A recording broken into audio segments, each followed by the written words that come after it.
काही लोक जन्मताच आंधळे, काही लोक जन्मताच अपंग, काही लोक जन्मताच मतिमंद. त्यांना धड ऐकायलाही येत नाही आणि बोलायलाही येत नाही. तर काही मुले ही जन्मताच मरतात, काही पोटामध्येच मरतात, म्हणजे जन्माला यायच्या आधीच मरतात.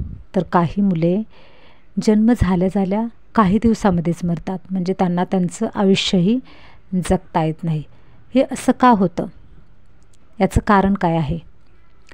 तर बघा, या विषयावरती चिंतन करत असताना बऱ्याच गोष्टी समजून घेणं फार गरजेचं आहे. आपलं जे हे शरीर आहे, या शरीराबरोबरच दुसरं एक शरीर आहे, ते म्हणजे सूक्ष्म शरीर. आणि हे सूक्ष्म शरीर संपूर्ण ब्रह्मांडाशी जोडले गेलेलं आहे. आणि आपलं जे शरीर आहे, त्या शरीराबरोबर जे सूक्ष्म शरीर असतं, जेव्हा आपण एक शरीर सोडून दुसरं शरीर धारण करतो, त्यावेळी धारण करत असताना आपलं जे स्थूल शरीर आहे ते जागेवरच राहतं आणि सूक्ष्म शरीर त्या शरीराला सोडतं आणि दुसऱ्या शरीरामध्ये धारण होतं. म्हणजे एक शरीर सोडतं आणि दुसऱ्या शरीरामध्ये जातं आणि तिथे ते पुन्हा नव्याने जन्म घेत असतं. पण त्यावेळी एका शरीरामधून दुसऱ्या शरीरामध्ये जाण्यासाठी सूक्ष्म शरीराचा वापर होतो. सूक्ष्म शरीर असतं. वास्तविक आत्मा वेगळी आहे. म्हणजे आत्म्याचं जे स्वरूप आहे ते बिंदू स्वरूप आहे, एक प्रकाशमय स्वरूप आहे. परंतु ज्यावेळेस आपण जन्म घेत असतो, एकामागून एक आपले जन्म होत असतात, त्यावेळेस जन्म घेत असताना ज्यावेळेस आपण पहिला जे शरीर असतं धारण केलेलं, ते शरीर सोडतो, दुसरं शरीर धारण करतो, त्यावेळी आपली जी आत्मा आहे त्या आत्म्याबरोबर जे सूक्ष्म शरीर असतं, त्या सूक्ष्म शरीरामध्ये आपले सर्व कर्म त्याच्यामध्ये रेकॉर्डेड असतात. एकदा असं झालं की अमेरिकेमध्ये 1000 लोकांवरती प्रयोग झाला. तर त्यावेळी असं झालं होतं की त्या 1000 लोकांमध्ये त्यांना संशोधन करायचं होतं. कारण आपल्या भारतामध्ये पुनर्जन्म ही एक संकल्पना आहे. तर हे पुनर्जन्म नक्की होतात का? तर हे पडताळण्यासाठी जी हिप्नोथेरपी आहे, हिप्नोथेरपीमधून त्यांनी हे संशोधन करण्याचं ठरवलं. तर त्यांनी 1000 लोकं जमा केली होती आणि 1000 लोकांवरती संशोधन करायला सुरुवात केली. तर त्या 1000 लोकांमध्ये अशा वेगवेगळ्या प्रकारची लोकं त्यांनी घेतली होती. म्हणजे कोणी असं होतं की जन्मताच आंधळ आहे, कोणी असं होतं की जन्मताच अपंग आहे, कोणी असं होतं की जन्मताच अशा व्यक्ती होत्या की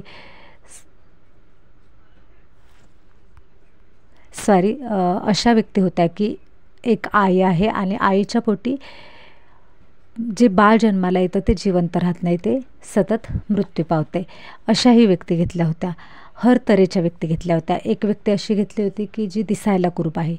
अशा वेगवेगळ्या प्रकारच्या व्यक्ती घेतल्या आणि त्यांना हे त्याच्यातून पाहायचं होतं की खरंच लोक म्हणतात की जसं कर्म तसं फळ. मग हे जे लोक जन्मताच दुःख घेऊन आले आहे, काही लोक असे होते की जन्मताच गरीब, खूप गरीब, असे पण घेतले होते. आणि काही लोक त्याच्यामध्ये असेही घेतले होते की ते खूप श्रीमंत आहेत, की जन्मताच त्यांना श्रीमंत घराणा मिळाला. मग त्याच्या पाठीमागे रिझन काय आहे? का परमात्मा या सर्वांमध्ये भेद करतो? खरं पाहायला गेलं तर परमात्मा आपला पिता आहे. आणि कोणता पिता आपल्या मुलांसाठी असं करेल की एकाला वेगळा न्याय, एकाला वेगळा न्याय, असं नाही ना करू शकणार. परमात्मा आपल्या कर्माचं फळ जरूर देतो, पण परमात्मा आपल्याला कुणाच्यामध्येही भेदभाव करत नाही की याला असं, या व्यक्तीला मी हे देणार, त्या व्यक्तीला ते देणार, कमी जास्त असं कधीही करू शकत नाही. तर त्याच्यामध्ये बघा की ज्यावेळेस त्याच्यातली काही उदाहरणं घेते. एक माता असे होते की ती जे पण बाळ जन्माला घालायची, तीच बाळ मृत्यू पावत होतं. तर तिला पण जाणून घ्यायचं होतं की माझं असं काय म्हणजे पाप आहे का, काय पूर्वकर्म आहे का, हे कशामुळं होते, तर हे सुद्धा जाणून घ्यायचं होतं. त्यावेळेस ज्यावेळेस त्यांच्यावरती हिप्नोथेरपी झाली, त्यावेळेस प्रत्येकाचं पूर्वजन्मामध्ये कर्माचं रिझन समोर आलं. तर त्याच्यामध्ये एक जी व्यक्ती अशी होती की जन्मताच बाळ जन्माला यायचं, मरायचं, यायचं, मरायचं, असं भरपूर 7 ते 8 वेळा ते झालं होतं, पण बाळ काय जन्माला येत नव्हतं. आता त्यावेळी ज्यावेळेस हिप्नोथेरपी तिच्यावरती केली त्या मातेवरती, त्यावेळेस पूर्वजन्मामध्ये तिला असं दिसलं की ती एक माता आहे आणि तिच्या पोटी एक मुलगा जन्माला आलेला आहे आणि तो मुलगा एक खूप मोठा गुन्हेगार आहे की त्याने खूप साऱ्या लोकांचा खून केलेला आहे, खूप साऱ्या लोकांना मारलेलं आहे. आणि शेवटी ज्यावेळेस गव्हर्मेंटला कळालं की त्यांनी असा असा गुन्हा केलेला आहे, तर त्यावेळेस त्यांनी त्याला फाशी दिली. मग फाशी दिली त्यावेळेस त्याचा एक कर्मविधानानुसार पाहिलं तर फाशी दिली त्यावेळेस त्याचा स्वतःचा एकदाच मर्डर झाला, पण त्याने खूप साऱ्या लोकांचा जीव घेतला होता. तर कर्माचा हिसाब चुकतो करत असताना त्यांनी एकदाच मेला म्हटल्यानंतरनं, एकदा मृत्यू पावल्यानंतर त्याचा हिसाब किताब कंप्लीट झाला नाही, म्हणून त्यांनी पुनर्जन्म घेतला. आणि त्या जन्मामध्ये जेव्हा तो मोठा गुन्हेगार झाला होता त्यावेळेस त्याची जी पत्नी होती ती पत्नी आई म्हणून जन्माला आलेली आणि पत्नीने साथ दिली होती चुकीच्या गोष्टींना. म्हणून या जन्मामध्ये असं झालं होतं की ती जी व्यक्ती आहे ती काय होत होती, जन्माला यायची, म्हणजे ते बाळाच्या स्वरूपामध्ये जन्माला यायचे, मृत्यू पावायचे. म्हणजे जेवढ्या लोकांचा त्याने खून केला होता तेवढं त्याला ते प्रायचित्त भोगावं लागत होतं. म्हणजे जन्माला यायचं, पुन्हा मरायचं, जन्माला यायचं, पुन्हा मरायचं, असं त्याचे 7 ते 8 वेळा झालं होतं. आणि विशेष म्हणजे त्याच्यामध्ये हे पण कळालं होतं की ती जन्माला येणारी जी आत्मा होती तिथे जी आत्मा होती तीच पुन्हा पुन्हा पुन्हा पुन्हा जन्म घेत होती. म्हणजे त्याच आत्म्याचा पुन्हा पुन्हा जन्म होत होता. म्हणजे 6 ते 7 वेळा त्या आत्म्याने जन्म घेतला, मृत्यू पावला. आणि असं म्हणतात की जेव्हा गर्भामध्ये आत्मा असते त्यावेळेस त्या आत्मा त्राही करत असते, उलटी टांगलेली असते आणि ती आत्मा म्हणत असते की मला ह्या दुःख यातनेतून मुक्त करा. कारण त्यावेळेस ती खूप दुःखामध्ये असते, गर्भजेल म्हणतात त्याला, त्याच्यामध्ये ती दुःखी असते आणि परमात्म्याला ती विनवणी करत असते की मी असं वाईट कर्म करणार नाही, मला याच्यातून मुक्त कर. पण जेव्हा ती गर्भातून बाहेर येते त्यावेळेस ती पूर्ण सर्व पाठीमागचं काय आहे ते विसरून गेलेली असते. हे असंच घडत असतं. आणि त्या आत्म्याचं विशेष म्हणजे 7 वेळा असं झालं की ते म्हणजे जन्म घेतला, मृत्यू पावला, जन्म घेतला, मृत्यू पावला. पण नंतरनं त्या मातेला असं कळालं की तेवढे 7 म्हणजे लोकांना त्यांनी मारलं होतं, तर त्याचा हिसाब किताब आता कंप्लीट झाला. जेव्हा तो 8व्या वेळी जन्माला येईल त्यावेळी तो जगेल. ज्यावेळेस 8व्या वेळी ती पुन्हा माता प्रेग्नंट राहिली आणि 8व्या वेळी तिचा तो पुत्र तिच्या पोटी जन्माला आला. पण त्यावेळेस तिला कळून चुकलं होतं की आपण पूर्वजन्मामध्ये काय केलं होतं. मुळात असताना कोणतीही आत्मा वाईट नाही, प्रत्येक व्यक्ती खूप म्हणजे जे आत्मा आहे ती आत्मा सत्वगुणी आहे, चांगली आहे. परंतु कोणत्या परिस्थितीमध्ये वाढते, काय होते, त्याच्यावरून त्या व्यक्तीची त्यावेळेस म्हणजे ते त्याच्यातला अवगुण लक्षात येतो.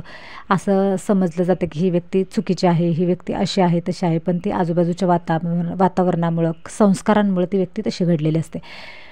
पण ज्यावेळेस त्या आत्म्याचं ते पूर्व कर्म सगळे नष्ट झाले आणि या जन्मामध्ये जेव्हा पुन्हा ती जन्माला आली, म्हणजे तिचं सगळा हिसाब किताब कंप्लीट झाला, दुःख यातना भोगून झाल्या.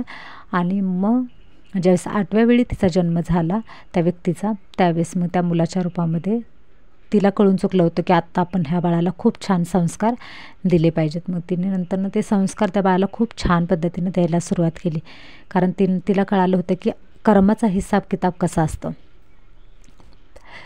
तर बघा की बऱ्याच वेळा घरामध्ये असं होतं की लहान बाळ जन्माला येतं, मरतं, पण त्या मातेचा म्हणा किंवा त्या घरातल्यांचा आणि त्या व्यक्तीशी जी जन्माला येते मरते त्याच्याशी काहीतरी हिसाब किताब आहे पूर्वजन्माचा. आपल्या बाबतीत जे पण काही घडत असताना त्या घटनेला, प्रत्येक घटनेला आपणच जबाबदार असतो, या जन्मामध्ये नाही तरी पूर्वजन्मामध्ये. कारण काय होतं, कधीकधी त्या जन्मामध्येच फळ मिळतं, पण बऱ्याच वेळा काय होतं पूर्वजन्मातली कर्म तिथं चुकतू झालेली नसतात. मग ते त्याचं जे आपण काही देणं असतं ते म्हणजे ओझं असतं आपल्यावरती, ते कर्ज आपण घेऊन पुन्हा पुढच्या जन्मामध्ये येतो. मग त्यातलं काही जे साठवून राहिलेलं असतं ते आपल्याला पुढच्या जन्मामध्ये मिळत असतं, म्हणजे पुढच्या जन्मामध्ये ते आपल्याला त्याचे भोगणं प्राप्त होते.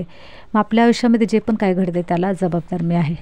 त्याच्यानंतर बघा त्याच्यामध्येच एक व्यक्ती अशी घेतली होती की जी आंधळी होती आणि जन्मताच आंधळी. आता त्या व्यक्तीचा काय दोष होता, तर असं दिसलं की पूर्वजन्मामध्ये त्या व्यक्तीने जो हे असतात ना बॉम्ब टाकतात, तर ती एका ठिकाणी त्या व्यक्तीने बॉम्ब टाकलेला आणि ते बॉम्ब टाकल्यानंतर ना तिथे खूप साऱ्या लोकांचे त्याचा डोळ्यावरती परिणाम झालेला, ते आंधळे झाले होते आणि तिथे पिढ्यानुपिढ्या ते लोक आंधळेच होते, आंधळे होत होते. म्हणजे त्यांच्या डोळ्यावरती त्या बॉम्बचा खूप परिणाम मोठा झालेला. म्हणजे डोळेसुद्धा आंधळे आणि कानावरती आवाज पडल्यामुळे त्या बॉम्बचा ते कानसुद्धा बधीर झाले होते. म्हणजे त्या कानाने सुद्धा ऐकता येत नव्हतं आणि पिढ्यानुपिढ्या त्या लोकांच्यामध्ये हे परिवर्तन झालं होतं.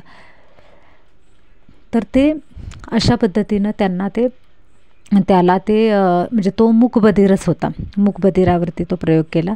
तर ते मूकबधिराचं ते रिझन लक्षात आलं. त्याच्यानंतर बघा की एक अशी व्यक्ती होती की जी दिसायला कुरूप आहे, म्हणजे एक लेडीजमध्ये होती, दिसायला कुरूप आहे. तर ज्यावेळेस तिचं पूर्वजन्माचं पाहिलं त्यावेळेस तिने तिच्या पूर्वजन्मामध्ये खूप साऱ्या, म्हणजे ती पूर्वजन्मामध्ये सुद्धा एक सुंदर स्त्री होती आणि तिने खूप साऱ्या पुरुषांना फसवलं होतं, म्हणून ती या जन्मामध्ये दिसायला कुरूप होती. म्हणजे हा कर्माच्या गहन गतीचा सिद्धांत होता की प्रत्येकाचं रिझन समोर आलं की त्यांनी पूर्वजन्मामध्ये काहीतरी केलं होतं आणि त्याचं फळ त्यांना या जन्मामध्ये मिळत होतं.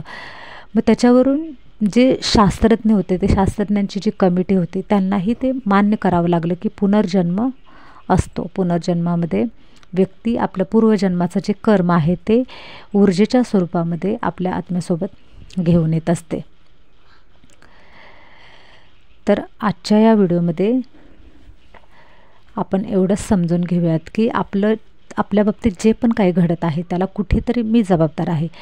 पुन्हा आता जर हे पापकर्म जर आपल्यासोबत आहे आणि आपली कर्माची जर भोगणं सुरू आहे, आपण कर्म आपल्याला भोगणं देते म्हणजे दुःख देत आहे, कारण ते आपलं पापकर्म आहे. पण आपल्याला जर आपल्या जीवनामध्ये पुन्हा आनंद हवा असेल, कारण कधीकधी काय होतं बघा, आपण आत्ताच्या ह्या जन्मामध्ये आपण खूप चांगलं काम करत असतो, आपण काहीही वाईट करत नसतो, सगळ्यांचं चांगलं करत असतो, पण तरीसुद्धा आपल्या बाबतीत असे काही प्रसंग येत असतात की सगळं चुकीचं दिसतं आपल्याला. असं वाटतं की मी इतकं चांगलं वागतोय तरी माझ्या बाबतीत असं वाईट घडते, काहीच कुठली गोष्ट चांगली होत नाही. पण बाकीचे लोक बघा ते किती आनंदामध्ये जगतायत, किती पापकर्म करतायत, किती आनंदामध्ये जगतायत. पण त्याच्याही पाठीमागे हे रिझन आहे, कारण जे लोक आनंदाने जगतायत, पापकर्म भलेही करत असतील, बघा कर्माच्या गहनगतीमध्ये हे असतं, कर्माचे जे प्रकार आहेत त्याच्यामध्ये बघा अकर्म, विकर्म आणि सुकर्म असे प्रकार आहेत. तर त्या प्रकारांमध्ये बघा की जेव्हा आपण पूर्वकर्मामध्ये आपले पूर्वजे जन्म आहेत, पूर्वजन्मामध्ये काही आपण चांगलं कर्म केलेलं असतं, दान धर्म केलेलं असतं, म्हणून या जन्मामध्ये तो धनवान व्यक्ती म्हणून जन्माला आला.